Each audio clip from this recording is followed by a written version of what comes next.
नमस्कार मंडळी, स्वागत आहे तुमचं आपल्या चॅनलवरती. चला तर मग आजच्या एपिसोडची सुरुवात करूया. आज होते लग्नाच्या तयारीच्या वातावरणात सुरुवात.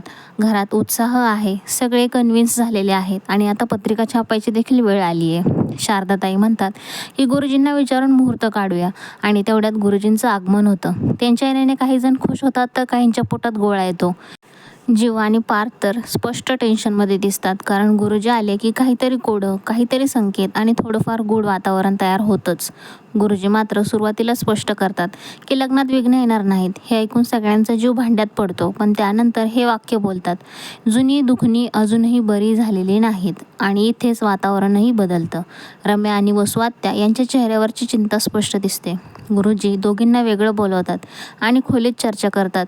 त्या संभाषणात गुरुजी पुन्हा एकदा कोड्यात बोलतात, जे घडणार आहे ते टळणार नाही. रम्या थोडी चिडचिडीपणे प्रश्न विचारते, तर वसुआत्या घाबरलेल्या अवस्थेत भविष्य जाणून घेण्याचा प्रयत्न करत असतात. पण गुरुजी स्पष्ट उत्तर न देता फक्त इतकंच सांगतात की अजून वेळ गेलेली नाही.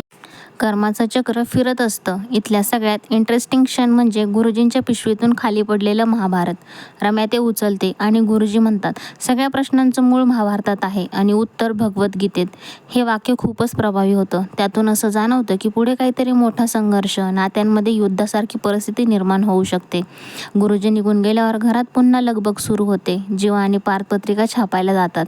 तिथे हलका फुलका कॉमेडी ट्रॅक दाखवला आहे. मागच्या वेळेस झालेली गडबड आठवते, नावांच्या गोंधळांमुळे झालेली चूक देखील आठवते आणि यावेळी ती चूक सुधारण्यासाठी ते परत आले आहेत. डिस्काउंट आहे का, हा जीवाचा डायलॉग पुन्हा एकदा रिपीट होताना दिसतो आणि सीन थोडासा हलकाही देखील होतो. यानंतर साडी निवडण्याचा प्रसंग. घरात साड्यांचा कार्यक्रम रंगतो. नंदिनी आणि काव्या दोघींसाठी खास साड्या निवडल्या जातात. पार्थ आणि जीवा स्वयंपाकघरातून खुणा करून रंगही देखील सुचवतात. लाल, पिवळा, टोमॅटो, लिंबू हा सीन खूपच जास्त रोमॅन्टिक दाखवला आहे. शेवटी मानिनी त्यांना पकडतात आणि सगळे हसत खेळत एकत्र बसून साड्या निवडतात. घरात पुन्हा एकदा आनंदाचं वातावरण देखील दिसतं.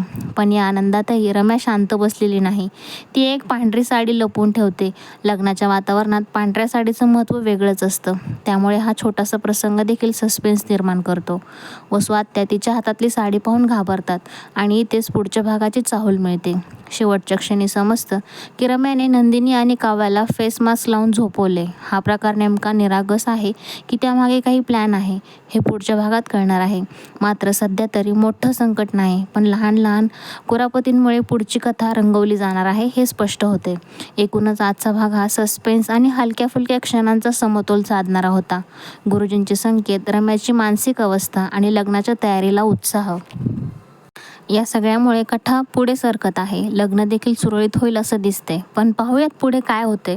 चला तर मग मंडळी, भेटूयात आपण पुढच्या भागामध्ये. आपल्या चॅनलला सबस्क्राईब करायला विसरू नका. लाईक करा आणि कमेंटमध्ये तुमचं मत नक्की कळवा. धन्यवाद मंडळी. भेटूयात पुढच्या भागामध्ये. लग्नानंतर होईल.